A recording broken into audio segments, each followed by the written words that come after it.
እሺ እግዚአብሔርን በአስቡት እስኪ በራሳችን አይምሮ መረዳት አንችልም ማለት እንኳን እግዚአብሔርን እሱ የፈጠራቸውን ፍጥረታት እንኳን ተረድተን ምንጨርስ አይነት አይደለም። ፍጥረታቱን እንኳን ከአይምሮአችን በላይ የሆነ ነገር ነው እንግዲህ የምንለው ምንገነዘበው ወይንም ምንረዳው። ለምሳሌ ባህርን፣ ውቅያኖስን የፈጠራቸውን በዚህ ዓለም ላይ ያሉ ነገሮችን በዚህ በፕላኔት ኤርዝ ላይ መሬት ላይ ከፕላኔቶች ምድር አንዷ ናት፣ የኛ ፕላኔት ናት። መሬት ላይ ያሉ ፍጥረታትን እንኳን ተረድተን አልጨረስንም ወይንም በአይምሮአችን ተገንዝበን አልጨረስንም እና በጣም ሰፊ ነው፣ ቫስት ነው ማለት ነው። በጣም ሰፊ ነው። በባህር ውስጥ ያለው፣ በመሬት ላይ ያለው፣ በመሬት ውስጥ የሚኖረው እንስሳውን፣ እጽዋቱን፣ የሚርመሰመሰውን እነዛን ነገሮች ሁሉ ሳይንስ ተመራምሮ የሰው ልጅ ተመራምሮ አልጨረሰውም። የሚቆፈረው ተቆፍሮ ወጥቶ አላለቀም። በየጊዜው አዲስ ግኝት ይገኛል። ይሄን ነገር ሁሉ ግን እግዚአብሔር የሆነ ጊዜ ላይ የፈጠረው ነገር ነውና አልጨረሰውም ውጫዊውን ዓለም እንኳን እና ውጫዊውን ዓለም ራሱ ተውትና ወደ ራሳችን እንኳን ብንመጣ የራሳችንን የሰውነት ክፍሎች ብናይ ልባችን እንዴት ነው የሚመታው? አይምሮዬ እንዴት ነው የሚያስበው? ማለት መረጃ እግሬ የሆነ ሲቀዘቅዘው ወይንም እግሬ ጉዳት ሲደርስበት አይምሮዬ እንዴት ሊገነዘብ ቻለ? ወደ አይምሮዬ መረጃ እንዴት ሊላክ ቻለ? ኩላሊቴ እንዴት ይሰራል? የምጠጣውን ውሃ የምጠጣውን ፈሳሽ እንዴት ያጣራል የሚለውን ነገር መረዳት አንችልም ከአይምሮአችን። አይኔ እንዴት ነው የሚያየው? በዙሪያዬ ያሉ ቁሳቁሶችን እንዴት ሊያይ ቻለ? ማለት እንዴት ነው መረጃ የሚልከው ከዛ ወደ አይምሮዬ የሚለውን ነገር በጣም ውስብስብ ነው። ሳይንስ አጥንቶ አልጨረሰውም። ሳይንስ አጥንቶ ቢጨርስ ሰውን መፍጠር ይችል ነበር ኮፒ አድርጎ፣ ግን አልተቻለም። እና አሁን ዶክተሮችን ወይንም ደግሞ እንደዚህ የጤና ዘርፍ ላይ የሚሰሩትን ስታዩ ለልብ ሕክምና እድሜው ሙሉ የሚሰራ ነው ዶክተር ነው ያለው። ማለት ልብን ብቻ ለማጥናት አንድን ክፍል ለማጥናት አንድ ኮርስ አለ ማለት ስፔሻላይዝ የሚደረግበት ኮርስ አለ። አንድን የሰውነት ክፍል የአይን ስፔሻሊቲ የሚባል አለ፣ የጆሮ፣ የኩላሊት፣ የአጥንት ምናምን የሚባል አለ። እና አንድ ሰው በአንዱ ላይ ነው እንትን አድርጎ እድሜውን ጨርሶ የሚያልፈው። እድሜውን ጨርሶ አንብቦ እንኳን ጨርሶ አይረዳም ያንን የተማረውን ነገር። ይሄ እንግዲህ አንድ ሰው ላይ ነው። አንድን ሰው መረዳት አልቻልንም። ያንን ሰው የፈጠረው እግዚአብሔር ነው። ያ የተፈጠረውን ፍጡር እግዚአብሔር የፈጠረውን ነገር ተረድተን መጨረስ አልቻልንም። እንግዲህ አሁን ፈጣሪን እንረዳ ነው እያልን ያለነው። እንግዲህ ሙሉ በሙሉ እንረዳ ካለን መረዳት አንችልም ነው። ስለ እግዚአብሔር ነው እያጠናን ያለነው። እዚህ ጋር ሥላሴ ብለን ስናጠና ስለ እግዚአብሔር ነው እያጠናን ያለነውና ግን አሁን ከነገርኳችሁ አንፃር በጣም እግዚአብሔር ምን ያህል ታላቅ መሆኑን ምን ያህል ከአይምሮአችን በላይ እንደሆነ መረዳት እንችላለን ማለት ነው።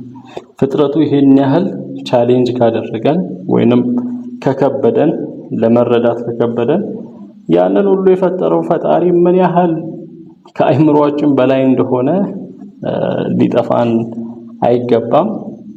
ያንን ያስረዳናል። እና ታዲያ ምንድነው የፈለኩት እንደዚህ መረዳት ማንችል ከሆነማ ታዲያ ምንድነው ልናውቀው አንሞክር እንዴ?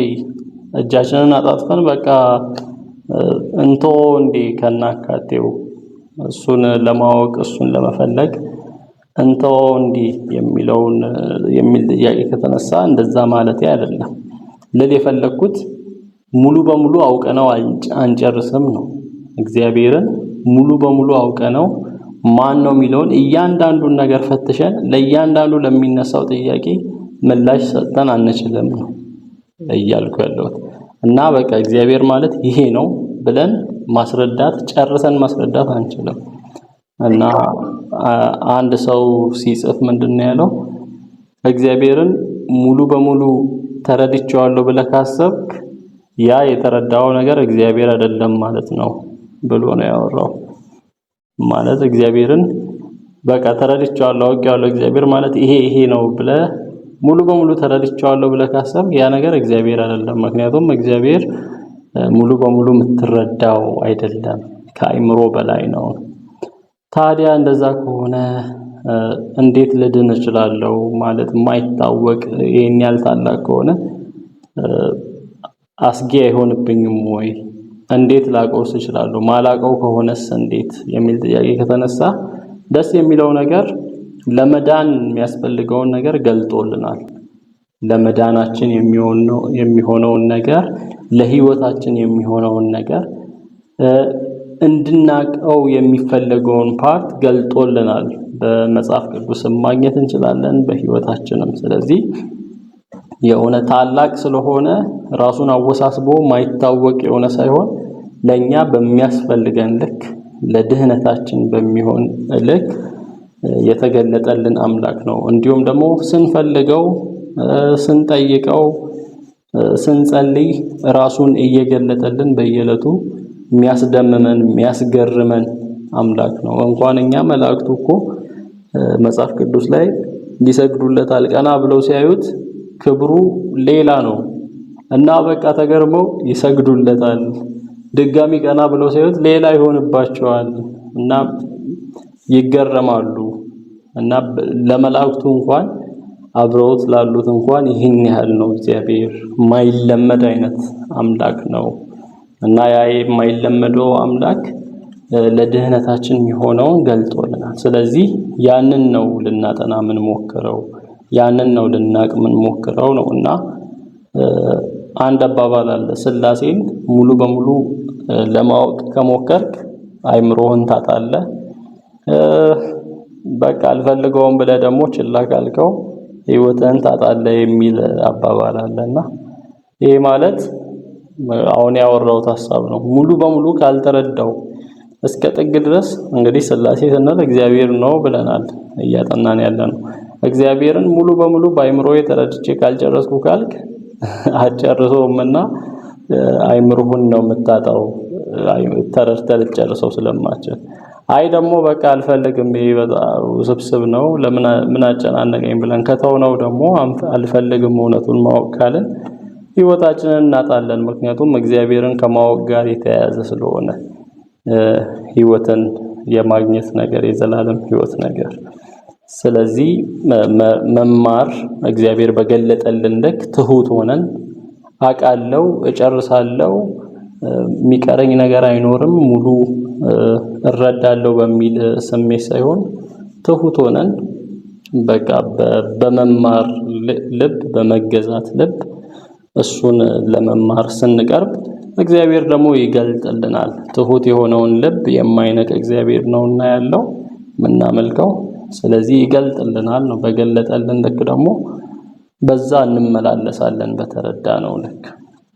ስለዚህ ዛሬ ስለ ሥላሴ የምንጀምረው አንደኛ አንዳንድ ሰው ሥላሴ አዲስ ኪዳን ላይ የጀመረ ትምህርት ይመስለው አለ፣ ወይንም የአዲስ ኪዳን ትምህርት ይመስለው አለ። አንዳንዱ ደግሞ ከአዲስ ኪዳን በኋላም ከሐዋርያቶቹ በኋላ በኒቂያ ጉባኤ ሰዎች ተሰብስበው ያጸደቁት ትምህርት የሚመስለው ቀድሞ የማይታወቅ የሚመስለው ሰው አለ እና ነገር ግን እንግዲህ ሥላሴ ስንል ወይንም እግዚአብሔር ስንል እግዚአብሔር ድሮም ዛሬም ወደፊትም ተመሳሳይ ነው መሆን ያለበት። ምክንያቱም ማይለዋወጥ ነው አምላክ፣ ማይለዋወጥ ነው ከሚል አንፃር። ስለዚህ የአዲስ ኪዳን ትምህርት ብቻ አይደለም ነው። አዲስ ኪዳን ላይ መጣ አብ፣ ወልድ፣ መንፈስ ቅዱስ የሚለው ሶስት አካላት የሚለው አዲስ ኪዳን ላይ የመጣ ትምህርት ሳይሆን ብሉይ ኪዳን ላይም ማግኘት አለብን ማለት ነው። ምክንያቱም ግልጽ ነው። አዲስ ኪዳን ላይ የተገለጠ ነገር ግልጥልጥ ያለ ነገር እናገኛለን። ለምሳሌ ኢየሱስ ክርስቶስ በማቴዎስ ወንጌል ላይ ተጠምቆ ሲወጣ ከሰማይ እግዚአብሔር አብ አባቱ በእርሱ ደስ የሚለኝ የምወደው ልጄ ይህ ነው ብሎ ሲናገር እናያለን። እዛ ተጠምቆ የወጣውን አካል ወይንም ልጁን ማለት ነው። እና የእግዚአብሔር መንፈስ በርግብ አምሳል ሲወርድበት ደግሞ እናያለን ልጁ ላይ ወይንም ኢየሱስ ክርስቶስ ላይ። ስለዚህ በግልጽ በአንድ ቦታ ሶስቱ አካላት ልዩ እንደሆኑ ወይንም ደግሞ የተለያዩ እንደሆኑ በግልጽ የሚታይበት ነው። እንደዚህ አይነት ኢቨንቶች አሉ። እንደዚህ አይነት ሶስቱም አካላት የተጠቀሱባቸው በአዲስ ኪዳን በርካታ ጥቅሶች አሉ። የስሉሳዊያት ምንባባት የሚባሉ አዲስ ኪዳን ግልጥልጥ አድርጎ ያስረዳናል ማለት ነው። አብ ወልድ መንፈስ ቅዱስ የሚለውን ነገር እና አብ ወልድ መንፈስ ቅዱስ የሚለው በአዲስ ኪዳን ላይ ነው ያለው በብዛት። እንደዚህ አብ ወልድ መንፈስ ቅዱስ የሚለው ቃል በብዛት በአዲስ ኪዳን ነው የምናገኘው። ከዚህም ተነስተው ነው እነዚህ ሐዋርያት የፈጠሩት ትምህርት ነው በአዲስ ኪዳን የተፈጠረ ትምህርት እንጂ ብሉይ ኪዳን ላይ የሌለ ነው ብለው የሚተቹ አንዳንድ ሃይማኖቶች አሉና፣ ነገር ግን እግዚአብሔር የማይለዋወጥ እስከሆነ ድረስ በብሉይ ኪዳንም ከአንድ በላይ አካላትን ልናይ ይገባል ነው መጽሐፍ ቅዱስ ላይ። በብሉይ ኪዳንም ከአንድ በላይ የሆኑ አካላት ሊታዩ ይገባል የሚለውን ነገር ነው የምናየው። ስለዚህ ብሉይ ኪዳን ላይ አለ ወይ ከአንድ በላይ አካላትን እናገኛለን ወይ በምንልበት ጊዜ እንግዲህ መገለጥ እግዚአብሔር ነገሮችን የሚገልጠው እንዲሁም ራሱን የሚገልጠው በአንዴ ሁሉንም ነገር ግልጥልጥ አድርጎ ሳይሆን ሂደታዊ እንደሆነ መረዳት እንችላለን። በቀላሉ ስለ ኢየሱስ ክርስቶስ እንኳን ብናይ ብሉይ ኪዳን ላይ ስለ ኢየሱስ ክርስቶስ የሚያሳዩ ጥላዎች ነበሩ፣ ጭላንጭሎች ነበሩና ብሉይ ኪዳን ራሱ ጥላ ነው የሚባለው የአዲስ ኪዳን። ያ ማለት እንደ ጥላ ነው የምናየው እንጂ ትክክለኛ አካሉን አናይም። ለምሳሌ የቤተ መቅደስ ስርዓትን ብናይ ቤተ መቅደስ ላይ አንድ ሰው ኃጢአት ሲሰራ በግ አምጥቶ ወይ ፍየል የሆነ እንስሳ አምጥቶ እዛ እንስሳ ላይ ኃጢአቱን ተናዞ ጭንቅላቱ ላይ እጁን ጭኖ ኃጢአቱን ተናዞ ያ እንስሳ ሲታረድ ደሙ ሲፈስ እግዚአብሔር ደግሞ በዛ እንስሳ ላይ ኃጢአቱ ስለተላለፈ የሰውየው ይቅር ሲል ምን ያሳያል ሲባል አዲስ ኪዳን ላይ ቀጥታ ኢየሱስን ነው የሚያሳየው። የዓለምን ኃጢአት ተሸክሞ የዓለምን ኃጢአት ሁሉ የኛን ኃጢአት ሁሉ ተሸክሞ በመስቀል ላይ ስለኛ ደሙ ፈሶ እግዚአብሔር አንድያ ልጁን ያንን ደሙን ያፈሰሰውን አይቶ እኛን ይቅር ሲለን አያችሁ። ያ ነው ብሉይ ኪዳን ላይ ጥላ የነበረው አዲስ ኪዳን ላይ ትክክለኛ አካል መጣ ማለት ነውና በብሉይ ኪዳን ላይ ሙሉ በሙሉ ግልጽ አልሆነላቸው። ለምሳሌ እነ አብርሃም ስለ ኢየሱስ፣ እነ ዳዊት ስለ ኢየሱስ፣ እነ ኢሳያስ ስለ ኢየሱስ እኛ በምናውቀው ልክ አይደለም የሚያውቁት። ለኛ ግልጽ ሆኖ ታይቶልናል ወይንም ተገልጦልናል። እነሱ ግን ከሩቅ አይተው ነው የተሳለሙት። ሰላም ያሉት ከሩቅ አይተው ነው ይሄንን ሁኔታ ማለት ነው። እኛ ግን አየነው፣ ዳሰስነው፣ ነካነው እንደተባለው ዮሐንስ እንደጻፈልን። ስለዚህ መገለጥ ሂደታዊ ነው፣ ፕሮግረሲቭ ነው። በአንዴ እግዚአብሔር ሁሉንም ነገር ግልጥልጥ ያደረገ ሳይሆን ሂደታዊ ነው። ኢየሱስ ክርስቶስ ራሱ እንኳን በአዲስ ኪዳን ላይ ደቀ መዛሙርቱን ሐዋርያቱን ለነግራችሁ የምፈልገው ብዙ ነገር ነበረኝ፣ ነገር ግን አሁን ልትሸከሙት አትችሉም። ነገር ግን የእውነት መንፈስ በመጣ ጊዜ ይነግራችኋል እያለ ያወራ ነበርና ከኢየሱስ ጋር አብረው ሆነው እንኳን ያልተገለጠ ነገር ነበር። ገና ወደፊት የሚገለጥ መንፈስ ቅዱስ ሲመጣ የሚያስረዳቸው። አያችሁ፣ ይሄ የሚያሳየው መገለጥ ሂደታዊ እንደሆነ በአንዴ ሙሉ ነገር ግልጥልጥ ተደርጎ አድርጎ እግዚአብሔር እንትን እንደማያደርግ በጊዜ ሂደት ነገሮችን እየገለጠ እንደሚሄድ ያሳያል። ስለዚህ ስለ ሥላሴ ግልጥልጥ ያለ ነገር አዲስ ኪዳን ላይ ያየንበት ምክንያት ያ ነው። እግዚአብሔር በሂደት ነገሮችን እየገለጠ ስለመጣ ነው። ስለዚህ ብሉይ ኪዳን ላይ ስንሄድ ስለ ሥላሴ የተገለጠ ነገር እናገኛለን ወይ? አናገኝም። ነገር ግን የሆነ ነገር ግን እናገኛለን። ጭላንጭል የሆነ ነገር፣ ጥላ የሆነ ነገር እናገኛለን። ማግኘትም አለብን። ምክንያቱም እግዚአብሔር የማይቀያየር እስከሆነ ድረስ ብሉይ ኪዳን ላይም ልናይ ይገባል ነው። ያንን ስሜቱን ልንረዳ ይገባል። ለምሳሌ የብሉይ ኪዳን ጥቅሶችን ለማየት እንሞክራለን። መጀመሪያ ሥላሴ የሚለው ቃል ምንድነው የሚለውን ለመረዳት ስንሞክር የግዕዝ ቃል ነው። ቃሉ ሥላሴ ማለት ሶስትነት በአንድነት ማለት ነው። በእንግሊዘኛው ትሪኒቲ ይባላል። ትሪኒቲ፣ ትራይ፣ ዩኒቲ። ትራይ ማለት ሶስት ማለት ሲሆን ዩኒቲ ማለት ደግሞ አንድን የሚያሳይ ነው። በአማርኛው ሶስትነት በአንድነት የሚለውን ያሳያል። እና ሶስት አካላት አሉ፣ አንድ አምላክ አለ። አንዱ አምላክ ሶስት አካላት አሉት የሚለውን ነገር ነው የሚያሳየው። ወይንም አንዱ አምላክ በሶስት አካላት ከዘላለም ጀምሮ በሶስት አካላት ተገለጠ የሚለውን ነገር ነው። ያ ማለት አብ አለ፣ ወልድ አለ፣ መንፈስ ቅዱስ አለ፣ ሁል ጊዜ አብረው ነበሩ የሚለውን ነው። የሆነ ጊዜ አብ፣ የሆነ ጊዜ ወልድ፣ የሆነ ጊዜ መንፈስ ቅዱስ ሆነ ማለት አይደለም። ለምሳሌ ሰባሊዮስ የሚባል የሐሰት አስተማሪ በ3ኛው ክፍለ ዘመን ወይንም ደግሞ በ220 ዓመተ ምህረት አካባቢ ምን የሚል አስተምሮ አመጣ? እግዚአብሔር በብሉይ ኪዳን አብ ሆኖ እንደ አብ ሰራ። በብሉይ ኪዳን እንዲሁም በመፍጠር ሂደት ላይ እንደ አብ ሰራ። ከማርያም ሲወለድ ደግሞ በአዲስ ኪዳን እንደ ኢየሱስ ሆኖ ወይንም እንደ ወልድ ሆኖ ሰራ። ከዛ ከበዓለ 50 ቀን በኋላ እንደ መንፈስ ቅዱስ ሆኖ ሰራ የሚል መልኩን እየቀያየረ በተለያየ ጊዜ በተለያየ ሁኔታ ማኒፌስት እያደረገ እየተገለጠ ሰራ የሚል አስተምሮ አምጥቶ ነበር እና በቤተ ክርስቲያን ተቀባይነት አላገኘም። ምክንያቱም አዲስ ትምህርት ነው፣ መጤ ትምህርት ነው። ወደ ኋላ ሲታይ ሐዋርያቱ ያስተማሩት አይደሉም። በቤተ ክርስቲያን ታሪክም የሌለ ትምህርት ስለሆነ ቤተ ክርስቲያን አወገዘችው ሰባሊዮስን። እና በኋላ ላይ ደግሞ አሪዮስ የሚባል ደግሞ የሐሰት መምህር እንደመጣ እናያለን። አሪዮስ ያደረገው ምንድነው? ኢየሱስ ክርስቶስ አምላክ አይደለም ብሎ ነው የመጣው። እሱ ምን ብሎ ነው ያሰበው? አምላክ አንድ ከሆነ ያም አምላክ አብ ከሆነ ኢየሱስ ክርስቶስ አምላክ አይደለም ማለት ነው ወደሚል ድምዳሜ ነው ሊደርስ የቻለው። እሱ አሁን የአምላክ አንድነትንና የአካል ሶስትነትን ወይንም አንድነትን አምታቶ ነው፣ ግራ ገብቶት ነው ያንን ያደረገው።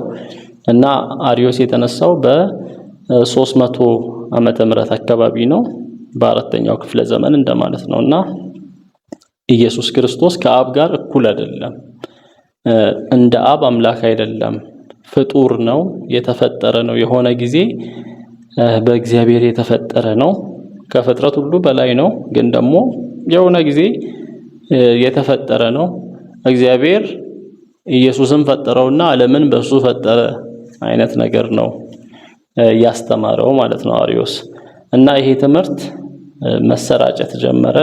በወቅቱ በዛ በሮም መሰራጨት ጀመረ፣ ሁከትን መፍጠር ጀመረ፣ ሰዎችን ግራ ማጋባት ሲጀምር በዚህ ጊዜ የቤተ ክርስቲያን አባቶች በተለያዩ ቤተ ክርስቲያናት የነበሩት ቢሾፖች ተሰበሰቡ፣ ይህንን ጉዳይ ለመፍታት ለመነጋገር ማለት ነውና ተነጋገሩበት።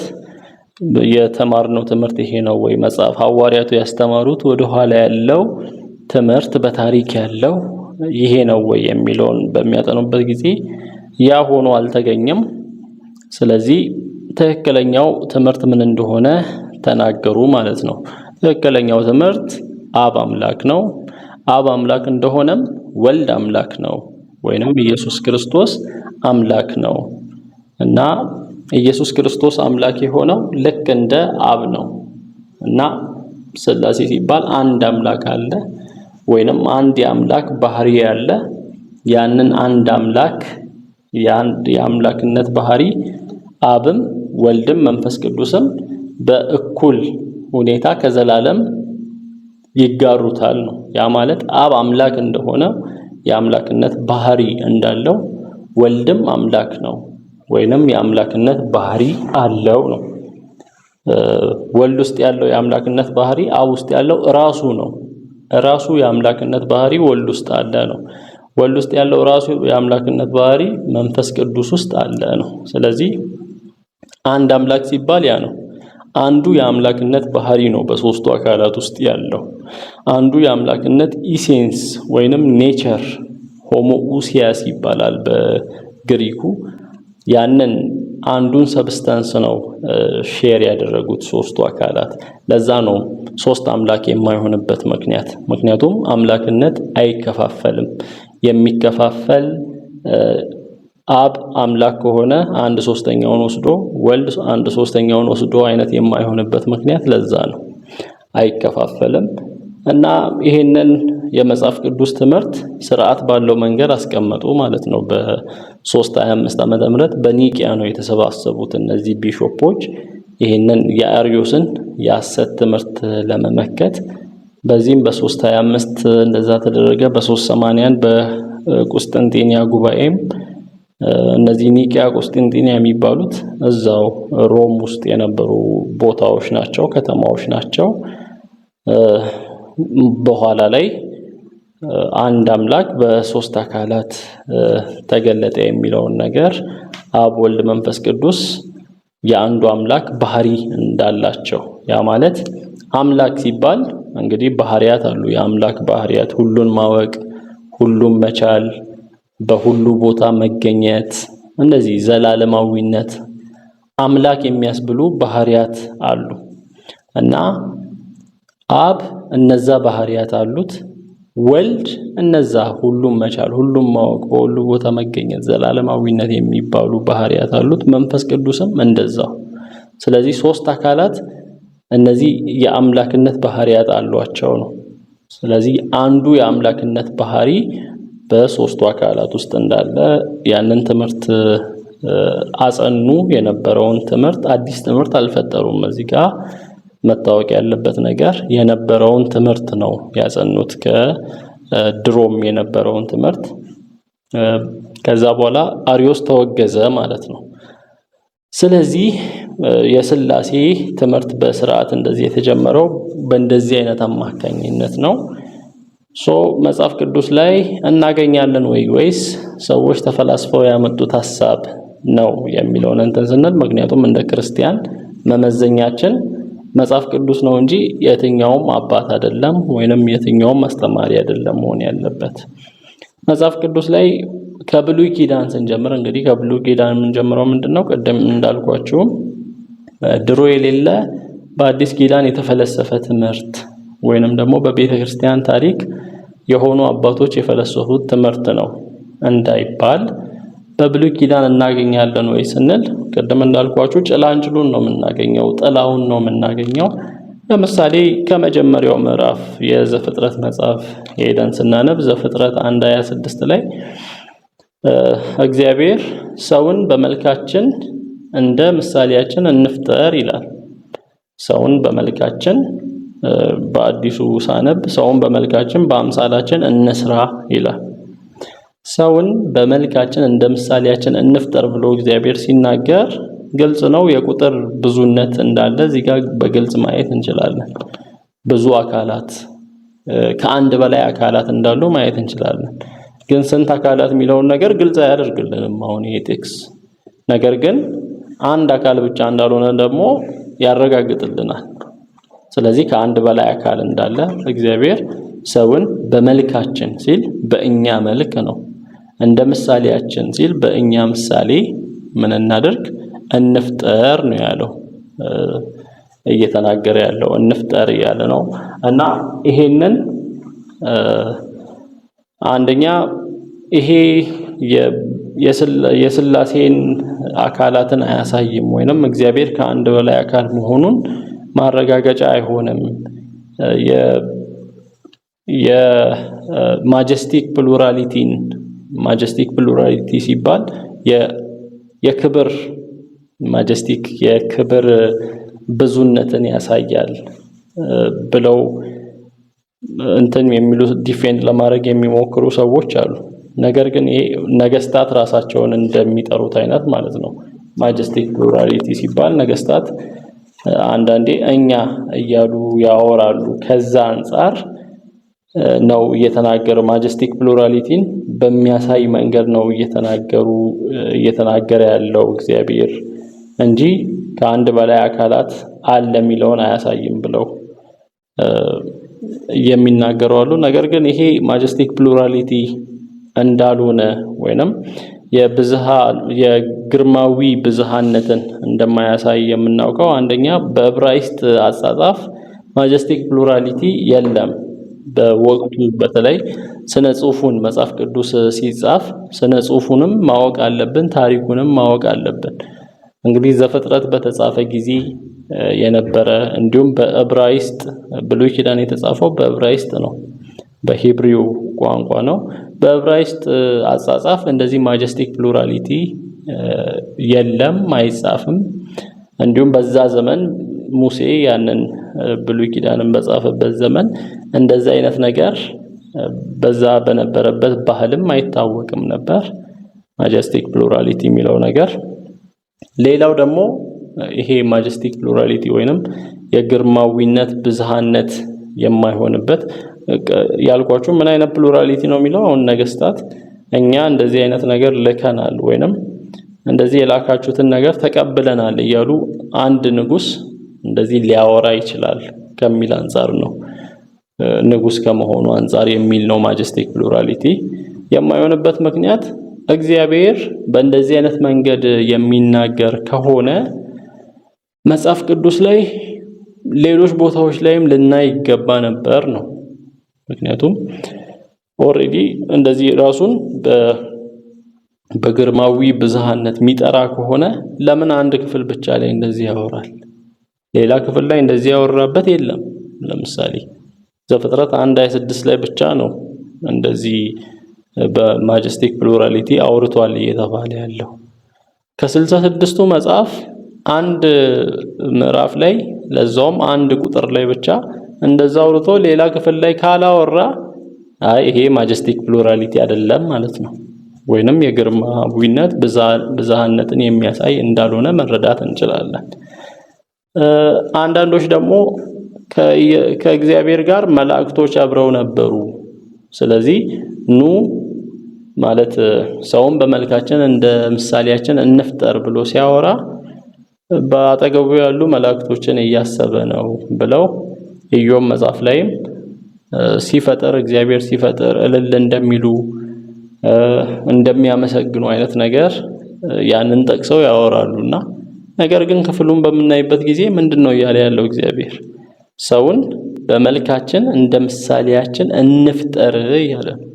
ስለዚህ መላእክትን ነው እግዚአብሔር እንፍጠር ብሎ እየተናገረ ያለው? ኑ ሰውን እንፍጠር ብሎ እየተናገረ ያለው መላእክትን ነው? እንደዛ ከሆነ ሰው የተፈጠረው በእግዚአብሔርና በመላእክት መልክ ነው። መላእክት ሰውን በመፍጠር ሂደት ተሳትፈዋል። ነገር ግን እንደዛ እንዳልሆነ ከታች ወርዶ ደግሞ እግዚአብሔር ሰውን ፈጠረ ይላል።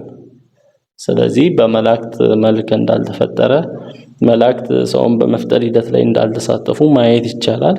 ለዛ ያም መላእክትን ነው እያለ ያለው የሚለው አያስኬድም፣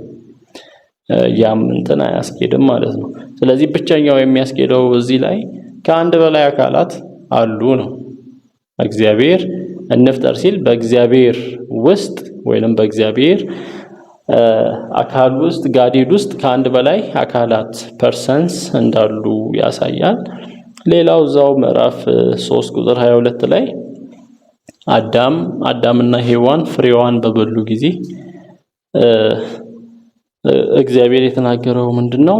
ሰው መልካምንና ክፉን ለይቶ በማወቅ ረገድ አሁን ከኛ እንዳንዱ ሆኗል ነው ያለው። ስለዚህ አሁን ሄዶ የሕይወት ዛፍን ቀጥፎ እንዳይበላ ከኤደን ገነት እንዳባረረው እናውቃለን። ስለዚህ እዛ ጋር ከእኛ እንዳንዱ ሆነ እያለ ራሱን ፕሉራል አድርጎ ወይንም በብዛት ይገልጻል። ሰው መልካምንና ክፉን ለማወቅ ከእኛ እንደ አንዱ ሆነ ሲል ከምን አንፃር ነው እያወራ ያለው? እኛ ሲል እነማንን ነው? ማንን ነው እያወራ ያለው? እግዚአብሔር መላእክትን ነው እያወራ ነው እንዳንል፣ እግዚአብሔር ከመላእክት ጋር ራሱን እኛ እያለ ያወራል። ከምን አንፃር ነው ከእኛ እንዳንዱ ሆነ ሲል ከምን አንፃር ነው ከተባለ አሁንም ይሄንን ነገር ያሳየናል። ብዛትን መግለጡ ይሄንን ነገር ይገልጥልናል። ዘፍጥረት 11:7 ላይ የባቢሎን ሰዎች ያንን ግንብ ሲገነቡ ኑ እንውረድ ቋንቋቸውን እንደባልቅ የሚል ንግግር፣ ኑ እንውረድ እርስ በርሳቸውም እንዳይግባቡ ቋንቋቸውን እንደበላልቀው ይላል። እዚህ ጋር ኑ እንውረድ ሲል ምንን ያሳያል? ኑ ማለት ቅድም ምን አልን?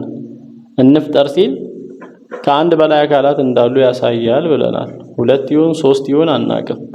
ኑ ሲል ደግሞ ምንድነው የሚያሳየው? ከሁለት በላይ አካላት እንዳሉ። ምክንያቱም እኔ ከኔ ጋር ሌላ ሰው ካለ ና ነው ምለው እንጂ ኑ አልልም። ና እንሂድ፣ ና እንደዚህ እናርግ ነው። ከአንድ በላይ አካል ካለ ከኔ ጋር ግን ኑ እንሂድ ነው የምለው። ስለዚህ እዚህ ጋር ምን ያሳያል? ያሉት ከሁለት በላይ አካላት እንደሆኑ ማየት እንችላለን በግልጽ። ኑ እንውረድ ቋንቋቸውን እንደበላልቀው። ኢሳይያስ 6:8 ላይ ማንን እልካለሁ ማንስ ይሄድልናል ይላል እግዚአብሔር ሲያወራ። እዚህ ጋር አንድነቱንም ከአንድ በላይ መሆኑንም ማንን እልካለሁ ሲል አንድ አምላክ መሆኑን ያሳያል። ማንስ ይሄድልናል? ለእኛ ነው። ለእኛ ማንስ ይሄድልናል? እዛ ጋር የተፈለገው ዓላማ ለእግዚአብሔር ዓላማ ነው፣ ለእግዚአብሔር ሐሳብ ነው ይሄድልናል እየተባለ ያለው። ስለዚህ እግዚአብሔር እዚህ ጋር ከአንድ በላይ አካላት እንዳሉት መረዳት እንችላለን እና በብሉይ ኪዳን ላይ በግልጽ ሁለት አካላት እግዚአብሔር የተለያዩ አካላት እግዚአብሔር ተብለው የተጠቀሱ ቦታዎች አሉ። ለምሳሌ መዝሙረ ዳዊት 45:6 ላይ መዝሙረኛው ሲናገር እንደዚህ ይላል፣ አምላክ ሆይ ዙፋንህ ከዘላለም እስከ ዘላለም ይኖራል። ጽድቅን ወደድህ አመፃን ጠላህ። ስለዚህ እግዚአብሔር አምላክህ ከጓደኞች ይልቅ አንተን የደስታ ዘይት ቀባህ ይላል። እንግዲህ እዚህ ጋር ዳዊት ስለሆነ አካል እያወራ ነው፣ ስለሆነ ንጉስ እያወራ ነው፣ ስለ ሰው ነው እያወራ ያለው እንዳንል፣ እያወራ ያለው አካል ዙፋኑ ከዘላለም እስከ ዘላለም የሚኖር ነው። ዘላለማዊ ዙፋን ያለው ነው። ዘላለማዊ አገዛዝ ስላለው አካል ነው እያወራ ያለው። ያንን አካል ደግሞ ምን ይለዋል ዳዊት? አምላክ ሆይ ይለዋል። አምላክ ሆይ ዙፋንህ ከዘላለም እስከ ዘላለም ይኖራል ይላል። ከዛስ ስለዛ አምላክ ሆይ ብሎ ስለዛ አምላክ ካወራ በኋላ ታች ወርዶ እግዚአብሔር አምላክህ ይለዋል። ያንን አካል እግዚአብሔር አምላክህ ከጓደኞች ይልቅ አንተን የደስታ ዘይት ቀባህ። አያችኋ? አምላኩ ያለውን አካል እግዚአብሔር አምላክ ደግሞ ብሎ ይናገራል፣ አንተን የደስታ ዘይት ቀባህ። ስለዚህ እዚህ ጋር አምላኩ የተባለው ዙፋንህ ከዘላለም እስከ ዘላለም ነው የተባለው አለ። እግዚአብሔር አምላክ ደግሞ ያንን አምላኩ የተባለውን አካል የደስታ ዘይት ቀባህ ብሎ ይናገረዋል። ስለዚህ ይሄ ምንን ያሳያል ከተባለ አምላክ ሆይ ዙፋንህ ከዘላለም እስከ ዘላለም ይኖራል የሚለው የሚመጣውን መሲህ ነው የሚያሳየው። የመሲህ ክርስቶስን የሚያሳይ ነው። ክርስቶስን እንደሚያሳይ የዕብራውያን ጻፊ ዕብራውያን 1:8 ላይ ጽፎታል። ያንን ጥቅስ ራሱ ወስዶ አምላክ ሆይ ዙፋንህ ከዘላለም እስከ ዘላለም ጸንቶ ይኖራል ብሎ ጽፎታል። ለኢየሱስ ስለ ልጁ ግን ብሎ ነው የሚጽፈው። ልጁ ደግሞ ኢየሱስ ነው። ስለዚህ እዚህ ጋር አምላኩ የተባለው ኢየሱስ ነው። በአዲስ ኪዳን በምናይበት ጊዜ የደስታ ዘይት ቀባ የተባለው አብ ሲሆን፣ እዚህ ጋር ደግሞ አምላኩ ዙፋንህ ከዘላለም እስከ ዘላለም ነው የተባለው ልጅ ነው ወይንም ወልድ እንደሆነ ማየት እንችላለን። ሌላው እዛው የመዝሙረ ዳዊት መጽሐፍ ላይ ምዕራፍ 110 ቁጥር 1ን በምናይበት ጊዜ እንግዲህ ዳዊት ሲናገር እግዚአብሔር ጌታዬን ጠላቶችህን ለእግርህ መርገጫ እስከማደርግልህ ድረስ በቀኜ ተቀመጥ አለው ይላል። እዚህ ጋር እግዚአብሔር ጌታዬን ነው እያለ ያለው። ሁለት አካላት እየተነጋገሩ ነው። አንደኛው አካል እግዚአብሔር ተብሏል፣ ሁለተኛው አካል ደግሞ ጌታ ተብሏል። እግዚአብሔር ጌታዬን እንዲህ አለው። ምን አለው? ጠላቶችህን የእግር መረገጫ እስከማደርግልህ በቀኜ ተቀመጥ። ልብ በሉ እዚህ ጋር እግዚአብሔር ጌታዬን፣ እግዚአብሔር ነው ጌታውን የዳዊትን ጌታ እያለ ያለው ነው። ስለዚህ እዚህ ጋር ሁለት አካላት እንደሆኑ በግልጽ ማየት እንችላለን። ሁለቱም አካላት ምንድናቸው ከተባለ አንዱ እግዚአብሔር ነው፣ አንዱ ሌላኛው የዳዊት ጌታ ነው። እግዚአብሔር ነው፣ ጌታ ነው እና ሁለት አካላት እንዳሉ ለኢየሱስ ክርስቶስም ግልጽ ነበር። ኢየሱስ ክርስቶስም ተረድቷል ይህንን ሁለት አካላት እንዳሉ በዚህ ክፍል ላይ። ምክንያቱም ይሄንን ራሱን የማቴዎስ ወንጌል ላይ 22:41 ላይ ኢየሱስ ያነሳል። ይሄንን ራሱን ይሄን ጥቅስ አንስቶ ምን ይላል? ስለ ክርስቶስ ፈሪሳውያንን ሲጠይቃቸው ክርስቶስ ማን ነው? ስለ ክርስቶስ ምን ይመስላችኋል ብሎ ሲጠይቃቸው ክርስቶስ የዳዊት ልጅ ነው አሉት። እና የዳዊት ልጅ ነው ወይ? አዎ የዳዊት ልጅ ነው አሉት። እንደዛ ከሆነ ዳዊት እኮ እንደዚህ ብሏል። ምን ብሏል? ጌታ ጌታዬን ጠላቶችህን የእግር መርገጫ እስከማደርግልህ ድረስ በቀኜ ተቀመጥ አለው ይላል። ጌታ ጌታዬን ዳዊት ሲናገር እንደዚህ ብሏል። ጌታ ጌታዬን። አያችኋ? እዚህ መዝሙረ ዳዊት ላይ እግዚአብሔር ጌታዬን የሚለውን ኢየሱስ ሲጠቀመው ጌታ ጌታዬን እንዲህ አለው እያለ ያወራል። ስለዚህ ጌታዬ የተባለው ዳዊት ጌታዬ ያለው መሲሁን ነው፣ ኢየሱስ ክርስቶስን ነው። ከዛ ኢየሱስ ክርስቶስ ያቀረበው ጥያቄ ምን መሰላችሁ? ታዲያ የዳዊት ልጅ ከሆነ መሲሁ እንግዲህ ያ ጥቅስ ለመሲሁ የተጻፈ እንደሆነ ያውቃሉ እስራኤላውያን፣ ኢየሱስም ያውቃል። እና የዳዊት ልጅ ከሆነ ክርስቶስ ወይንም መሲሁ የዳዊት ልጅ ከሆነ ዳዊት እንዴት ጌታዬ ይለዋል? አያችሁ? የዳዊት ልጅ ከሆነ ዳዊት እንዴት ጌታዬ ብሎ ይጠራዋል? ጌታው ከሆነ ደግሞ እንዴት ልጁ ይሆናል ብሎ ነው የጠየቀው። እና እንግዲህ እዚህ ጋር አይሁዳውያን በሁለት አካላት ሊያምኑ አልፈለጉም። ስለዚህ ሊመልሱለት አልሞከሩም። ድጋሚ ደግሞ ሊጠይቁትም አልፈለጉም። ከዛ ቀን ወዲህ ሊመልስለትም ሊጠይቀውም የፈለገ አልነበረም ነው የሚለው። እና ክፍሉ ሲብራራ ምንድነው?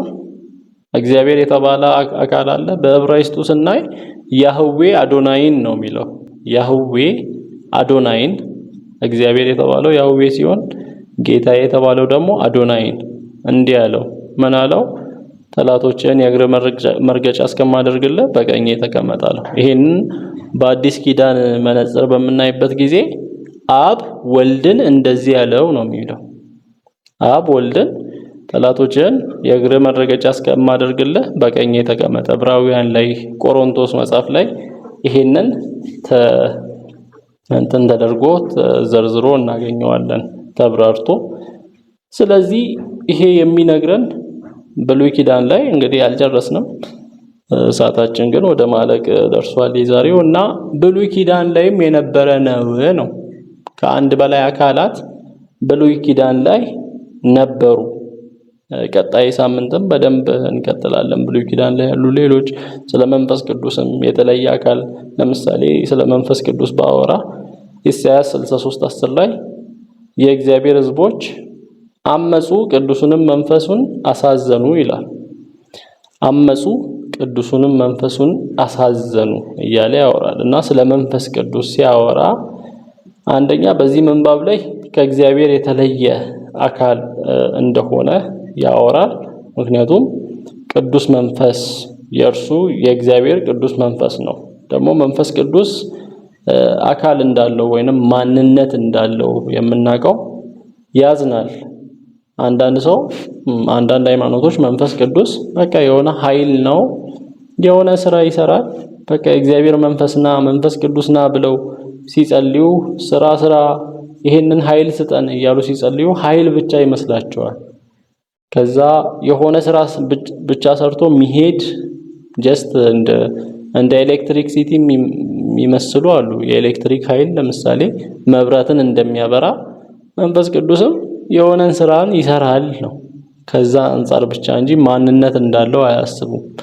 ነገር ግን የሆነ ኃይል ብቻ የሆነ ግዑዝ ብቻ የሆነ ነገር አያዝንም እና እዚህ ጋር ግን ቅዱሱን መንፈስ አሳዘኑ ይላል። መንፈስ ቅዱስ ካዘነ ስሜት አለው ማለት ነው። አካል ወይንም ፐርሰን የሆነ ነገር እንደሚሰማው ይሰማዋል ማለት ነው እና ከዛም በላይ በአዲስ ኪዳንም እንደሚያስተምር፣ እንደሚወቅስ፣ እንደሚመራ እንግዲህ የሚያስተምረው ዕውቀት ያለው አካል ነው። ዕውቀት ካለው ግዑዝ ነው አትልም፣ ወይንም ኃይል ብቻ ነው አትልም። ለዛ መንፈስ ቅዱስም እንደዚህ ያለ አካል እንደሆነ ከእግዚአብሔር የተለየ ከወልድ ከአብ የተለየ ከወልድ የተለየ አካል እንደሆነ እርሱ ራሱ እግዚአብሔር የሆነ አካል እንደሆነ ያሳያሉ። ሌሎች ማስረጃዎችም አሉ እና እነዚህን በማየት ነው ብሉይ ኪዳን ላይም አለ የሆነ አዲስ ኪዳን ላይ የተፈለሰፈ ወይንም የመጣ አስተምሮ ሳይሆን ከብሉይ ኪዳን ጀምሮ ግልጥልጥ ባይልም ጭላንጭሉን ማግኘት እንችላለን የሚለውን ነው ለማየት ነው የሞከርነው። በቀጣይም ብሉይ ኪዳን ላይ ያሉትን በደንብ እናያለን። ስለ እግዚአብሔር ከአንድ በላይ አካላት እንደሆነ የሚያሳዩ ማስረጃዎችን ለማየት እንሞክራለን።